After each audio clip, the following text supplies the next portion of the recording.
אהלן חברים, היום אנחנו נראה בסרטון איך מכינים בילטונג מאלף עד תף. נעבור על כל השלבים ויצא לכם את אחד הבילטונים הכי טעימים שתוכלו לאכול בחיים שלכם. פתיח קצר ומתחילים.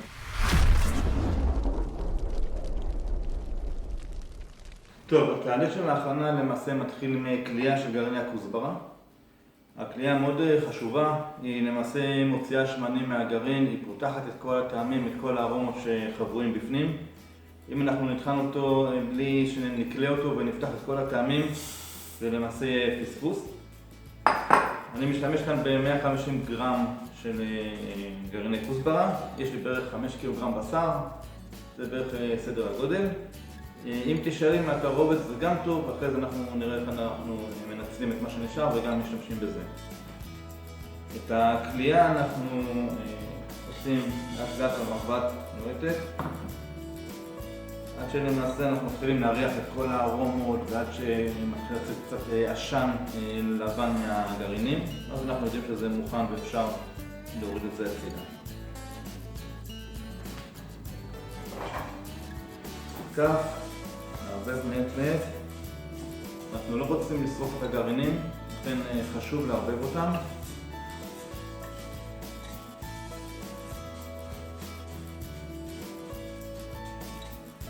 כבר מתחילים להריח את כל הארומות. נמצא פה על עצמה מאוד חזקה של להבה. פה מאוד גבוה, בגלל זה חשוב לערבב כל הזמן.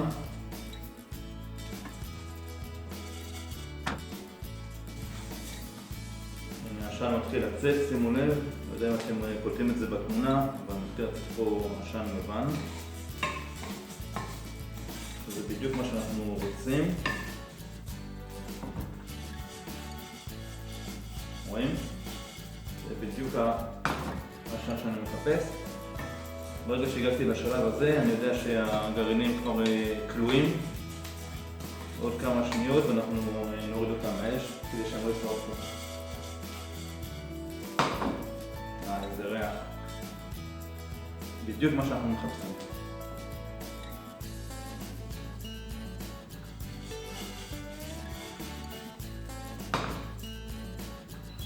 זהו. למעשה הגרעינים כלואים.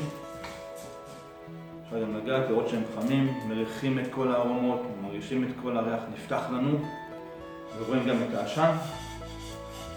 זה בדיוק הזמן להסיר את זה מהאש. טוב, לתערובת התבלינים אנחנו משתמשים בעיקר מן הסתם בכוסברה. זה הכוסברה שקלינו מקודם, 150 גרם. מלח גס בשביל הבשר, זה ישמש לנו אחר כך. ואנחנו משתמשים ברבע כוס של פלפל שחור גרוס וכף וחצי של אבקת שום, למעשה זה גם שום דבשי, לא אבקה ממש. ואנחנו יכולים גם לגוון אם בא לנו קצת חריפות עם פלפל שטה יבש, תכף נטחן אותו פנימה לתוך התערובת. אנחנו מתחילים עם הטחינה, אנחנו לוקחים את גרעיני הכוסברה, טוחנים אותם במכונת תבלינים פשוטה.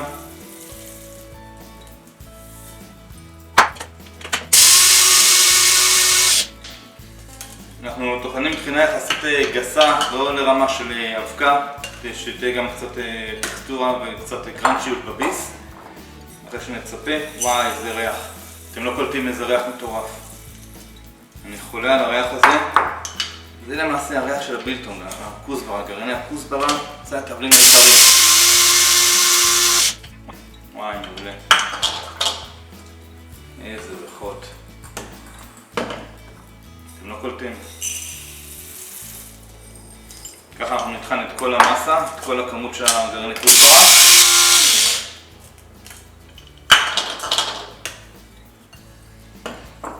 אם יש כמה שכאילו קצת התפספסו והם נראים כאילו הם לא נטחנו מספיק, זה גם טוב, זה בסדר. כל קראנץ' בביס מתקבל בברכה.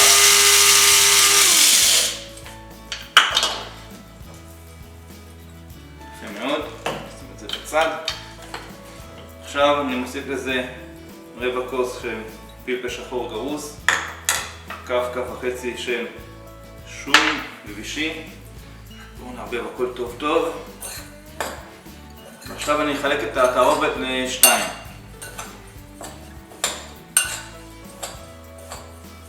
מסה אחת תהיה עם פלפל חריף, והשנייה טיבול רגיל, יחסית סולידי.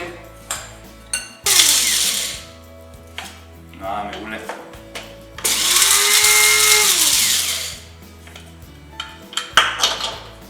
עכשיו את זה נוסיף לחצי מהתערובת. זה אני מוסיף כאן. ערבוב טוב.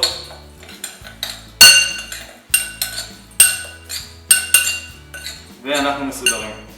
אז למעשה יש לנו שתי תערובות, אחת רגילה, אחת חריפה. יהיו לנו למעשה שני טעמים בתהליך הייבוש הזה. מעולה, אנחנו מתקדמים. עכשיו אנחנו מגיעים לקטע של לטפל בבשר. אני בחרתי לייבש היום נתח של צ'ח, זה נתח של בערך 5 קילו צ'ח. חשוב מאוד להקפיד בבחירה של הבשר. א', שתדעו בדיוק מאיפה הוא מגיע, שזה בשר טרי, בניגוד למנגל ולבשרים שעולים על האש. בבילטונג אנחנו מתעסקים בבשר טרי שלא עובר בישול אלא תהליך של כבישה, וחשוב מאוד להקפיד שהנתח יהיה כמה שיותר טרי. אוקיי? אז אני אוהב בדרך כלל לקנות נתחים של טבח שיש שם תאריך של הטבעה, מתי הוא נשחט ומתי פג תוקף, ואני בוחר את הנתח הכי טרי שיש לקצב. ואנחנו עכשיו למעשה נמליך את הבשר. אנחנו צריכים לנקות אותו קודם כל, להכין את הנתח לפני הפריסה. תכף נראה בדיוק איך אנחנו עושים את זה. והוא עובר איזשהו תהליך של המלאכה, ואחרי זה ממשיכים עם המרינדה בשאר הטיבולים. איך אני מכין את הנתח? קודם כל מיני זנבות שכאלה אני לא רוצה שיהיו לי, אני מוריד אותם. נשים את זה בצד. אני אהפוך את הנתח ורואים שיש פה לצ'ח שכבה מאוד מאוד יפה של שומן. את השכבה הזאת אנחנו לא נוריד, אנחנו משאירים אותה. היא נותנת לנו בתהליך הייבוש ובמוצר המוגמר מין רטיבות ושמנוניות וטעם גוזי, טעים ומאוד מאוד מלא לביס שלנו. לכן אפשר להוריד, אני לא ממליץ, אני ממליץ מאוד מאוד להשאיר את השכבה של השומן הזאת, היא יוצאת נהדר. מה שכן חשוב להקפיד זה לשים לב שיש פה שתי שכבות של שומן למעשה. יש פה את כל השומן הרירי הזה, שאותו אני לא רוצה, ויש לה שומן שהוא שכבה יותר מוצקה, יותר קשה, שדבוקה על הבשר, אותה אני רוצה להשאיר.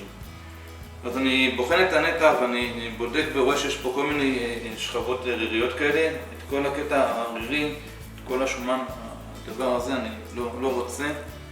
אני אוריד את כל הסוג של ג'לי הזה. הוא פחות טוב לנו. הוא מקבל ארומה פחות טובה, טקסטורה פחות טובה. הוא לא מתייבש כל כך טוב. בזמן הטיפול בבשר חשוב מאוד להקפיד על היגיינה. להיזהר מכל מיני מעופפים למיניהם. אם איזה מעופף נוחת לכם על הבשר, הוא יכול בשנייה להטיל לכם קצת ביצים, ואחרי זה שלהכניס אותו לארון לייבוש כמה ימים, הם מתפתחים לרימות ותולעים וזה גועל נפש. אז ממש להקפיד שהחדר סגור, חלונות סגורים, שאין לכם פה כל מיני זבובים, מיתושים ווואטאבר. יפה, זה נראה לי שהנתח סבבה. נראה לי שסבבה. מה שאנחנו נרצה לעשות עכשיו זה לפרוס את הנתח עם הסיבים, לא נגד הסיבים. אנחנו נראה מה הכיוון הסיבים שלנו. אנחנו נחתוך עם הסיבים פרוסות בעובי של כ3 סנטימטרים. נתחיל מכאן. אנחנו נרצה לשמור על חיתוכים ישרים כמה שניתן, לא לזגזג, חיתוך אחיד בעובי. ככה, ככל שהחיתוך שלנו יהיה יותר אחיד בעובי, ככה גם בזמן הייבוש הנתחים יצאו יחסית באותו זמן ויהיו מוכנים באותו זמן לצאת מהארון. שימו לב, סכין חדה, אנחנו מקבלים פה חזית מאוד מאוד ישרה, זה מעולה.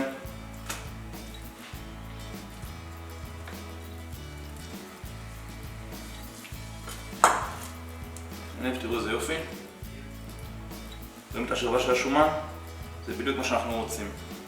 עכשיו יש נתחים כמו פיקניה וצ'אח, שלפעמים השכבה של השומן קצת יותר רבה, ממש נחמד. מומלץ להתנסות, לא לפחד. פעם תעשו צ'אח, פעם תייבשו וייסברטן. כל הנתחים היבשים האפוריים הם טובים לנו. הנתחים הארזים, לא היבשים.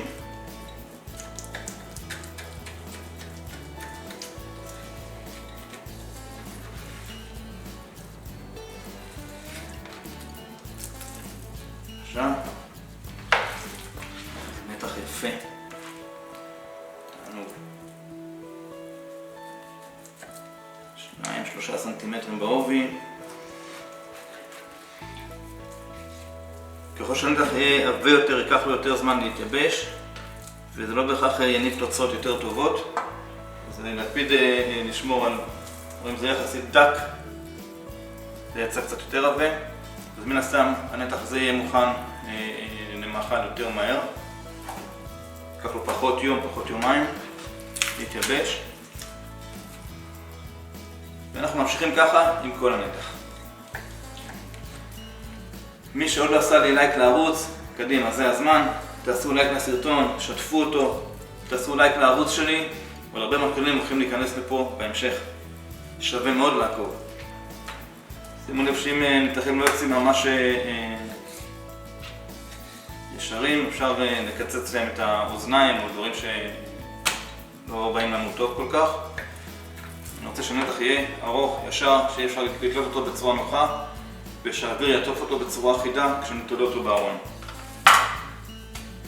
כל האוזניים האלה אנחנו נקפיץ אחר כך לנשנש וגם כבר נשנוש. נשים אותו בצד. מעולה. עכשיו אנחנו לוקחים את כל הבשר הזה ואנחנו ממליכים אותו. אוקיי? אנחנו ניקח את המלח הגס. זה מלח גס רגיל, פשוט. שמים לב? לא מלח ים, לא מלח מטובל, מלח גס, כשר, נקי.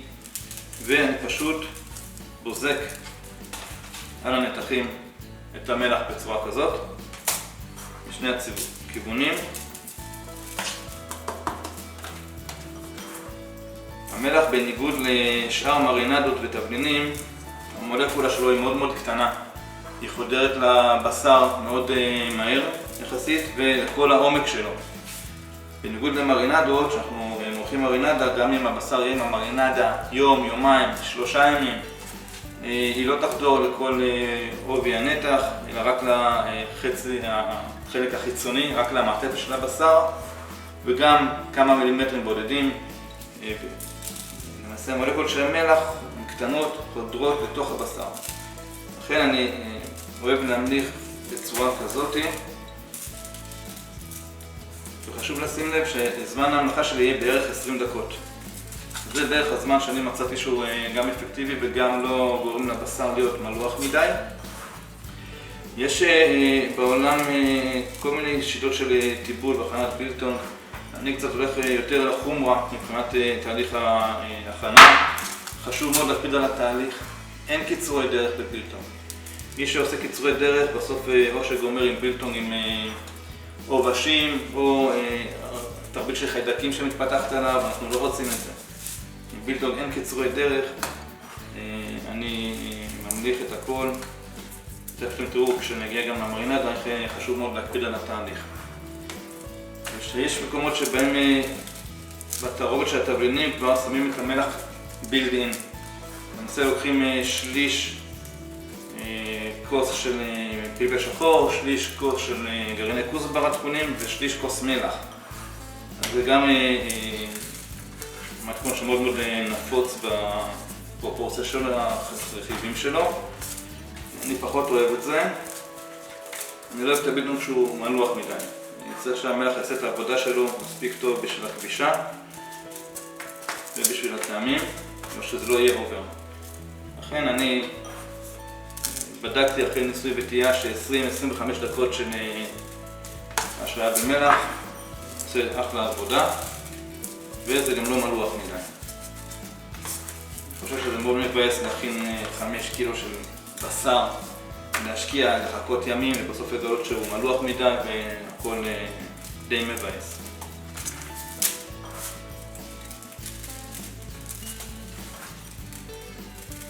איזה יופי. תראו איזה נתח, נו, תענוג.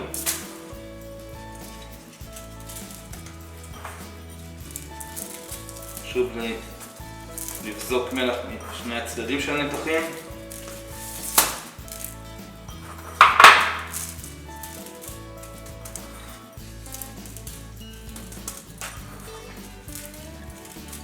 נפלא, פשוט נפלא. עוד ככה בשבילה. כיף? זהו. סיימתי, בואו נתפוס אותם יפה. שינסו לנשום כמו שאומרים. שאף נתח לא ירגיש מקופח. תראו איזה יופי. שימו לב. טוב, עכשיו ככה זה הולך ל-20 דקות, 25 דקות, לא מעבר. אני לא אוהב מעבר, אחרי זה יוצא לי לטעמי מלוח מדי. ואחרי זה נראה איך אנחנו עוברים לשלב השני של המרינדה. כבר חוזרים. כשהבשר נמצא במלח באותם 20 דקות, אנחנו ננצל את הזמן ונכין את המרינדה. המרכיב העיקרי במרינדה זה חומץ. עכשיו יש כל מיני אסכולות, יש כאלה שאוהבים חומץ מלט, שזה למעשה חומץ לטת, קשה מאוד להשיג אותו בארץ. תחליף מאוד ראוי זה חומץ תפוחים, שאין לו יותר מדי טעם לוואי. אני אוהב להשתמש בחומץ בלסמי, חומץ שהוא מאוד עשיר בטעמים שלו והוא גם מאוד מעשיר את הטעם הסופי של הבילטונג. בנוסף אני משתמש ברוטב ורסרשר של לי פרינס, זה אחד הרטבים היותר טובים שאתם יכולים למצוא, מאוד מאוד מומלץ, רוטב של לי פרינס. ואני אוהב גם להוסיף קצת מתקתקות עם רוטב טריאקי. שימו לב, זה רוטב טריאקי יפני, הוא יחסית דליל, שמים לב, הוא לא סמיך. אני לא רוצה רוטב סמיך כי רטבים סמיכים למעשה יאטמו את הבשר וימנעו מהאוויר להגיע ולייבש אותו. וכמובן אני מוסיף גם קצת טבסקו, שוב אני אוהב להוסיף עוד קצת עומק לטעמים ואני בדרך כלל משתמש בטבסקו מעושן. אז אלה הרכיבים. מבחינת כמויות, אז חומץ בלסמי אני שם כוס בערך ועוד 4 כפיות של, 4 כפות של רוטב ורסרשר ועוד 4 כפות של רוטב טריאקי ועוד איזה כף ככה בשביל ההקצוץ של הרוטב טבסקו. עברו 25 דקות בערך, עכשיו אני למעשה לוקח את כל הנתחים, הם הגיעו נוזלים, התייבשו קצת ואני רוצה להוריד את המלח מכל הנתחים האלה. אז בואו נערום אותם בצד אחד פה לערימה.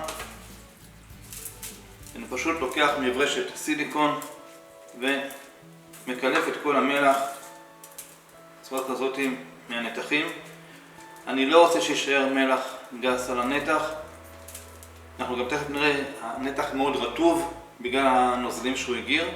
את הנוזלים האלה אנחנו תכף נייבש, כי אני רוצה שהמרינדה תתאפס על הבשר ולא תתגלק ככה על כל הרטיבות שיש.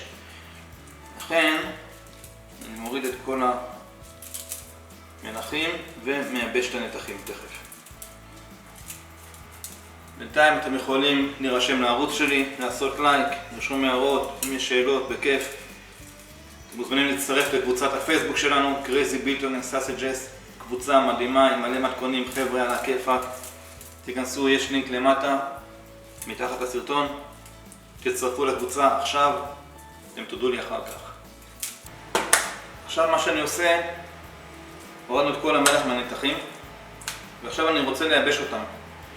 כדי שהמרינדה תתאפס על הבשר ותספק בו ולא תחליק ממנו בגלל שהוא רטוב, אני לוקח נייר מגבת, זה שלב מאוד מאוד חשוב. גם מי שאוהב להכין סלט חסה, ושהרוטב יתאפס על החסה ולא יחליק ממנו ויגיע לתחתית הקערה, בדרך כלל אנחנו לוקחים מייבש חסה ומייבשים אותה. זה אותו רעיון, אותו דבר. אנחנו לוקחים את הנייר מגבת וממש סופחים את כל הלחות שעוטפת את הנתחים כרגע, כדי שהמרינדה תתאפס. שוב, סך הכל ההכנה היא לא מורכבת, היא פשוטה, אבל התהליך חייב להיות מאוד מאוד מוקפד. אנחנו חיים במדינה לחה, ויש נטייה לעובשים להתפתח מאוד מאוד מהר, אם לא מטפלים נכון בבשר.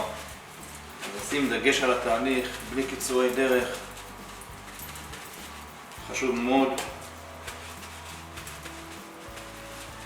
בניגוד לבשר שנכנס מהתנור, עובר בישול, עולה על האש, או עובר כל תהליך של חימום. הבילטון מיובש באוויר בלבד, בלי חימום. מאוד שוונץ מיותר. נצלו פה את כל הנתחים. הולכים למשוך במרינדה את כל הנתחים שלנו, אבל נתחים שהם עבים מדי, נרצה לפרוס אותם לשני חצאים, כמו זה למשל. אפשר להשאיר אותו גם ככה, אני אישית אוהב לחתוך אותו לשניים, שאוהב בערך בכאלה פרופורציות של סטריפים ולא מניפות. למשל את זה אני יכול לקחת וממש לחתוך לשני סטריפים, רואים בצורה הזאת, מעולה. יש לנו עוד כאלה, אולי גם את זה אפשר. בבקשה, בצורה כזאת.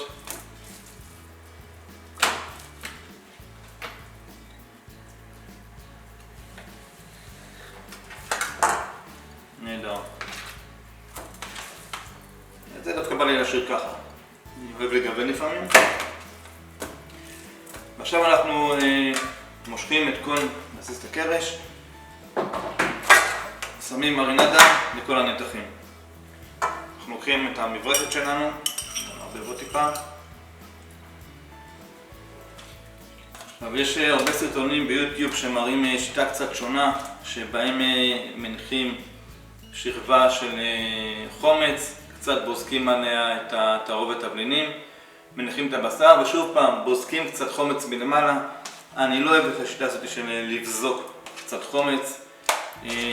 זה דבר שמאוד משתנה מאקלים לאקלים. שוב פעם, אנחנו במדינת ישראל, הלחות כאן מאוד גבוהה, וכדי שהבשר יקבל את הטיפול הכי טוב שאפשר ובצורה הכי בטוחה, אנחנו נרצה לעטוף את כל הבשר קודם כל טוב טוב בכל המרינדה עם החומץ. חשוב מאוד. אפילו אוהב לשפוך את כל מה שנשאר ולוודא שכל הנתחים מקבלים מנה הגונה של חומץ בכל הכיוונים שלהם.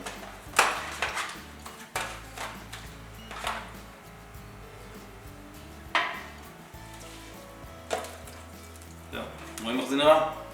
הכל עטוף, הכל מבריק, ככה אני רוצה את זה. עכשיו אנחנו עוברים לשלב האחרון בהכנה למעשה, שזה הציפוי בתבלינים. קדימה. טוב, עכשיו הגענו לשלב האחרון, שהוא למעשה ציפוי של הנתחים אחרי שהם כבר ספוגים בחומץ עם התערובת תבלינים שלנו. שוב, יש לי כאן שתי תערובות, אחת חריפה וזאתי, ואחת רגילה. ואנחנו עכשיו פשוט לוקחים את הנתחים ומורחים עליהם את התערובת בנדיבות, בכיף, שזה יצפה את כל הנתח מכל הכיוונים, גם בצדדים, פשוט שיתמלא לנו בטעמים.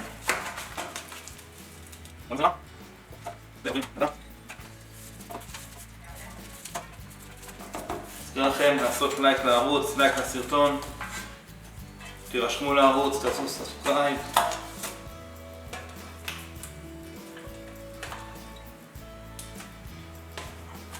פה.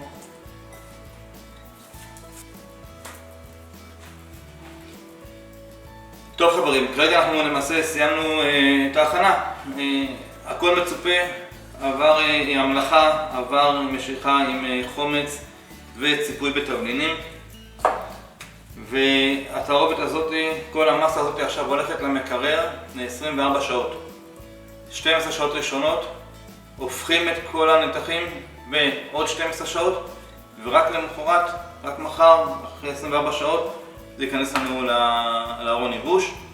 וזהו חברים, מקווה שאהבתם, שנהנתם, שהחכמתם.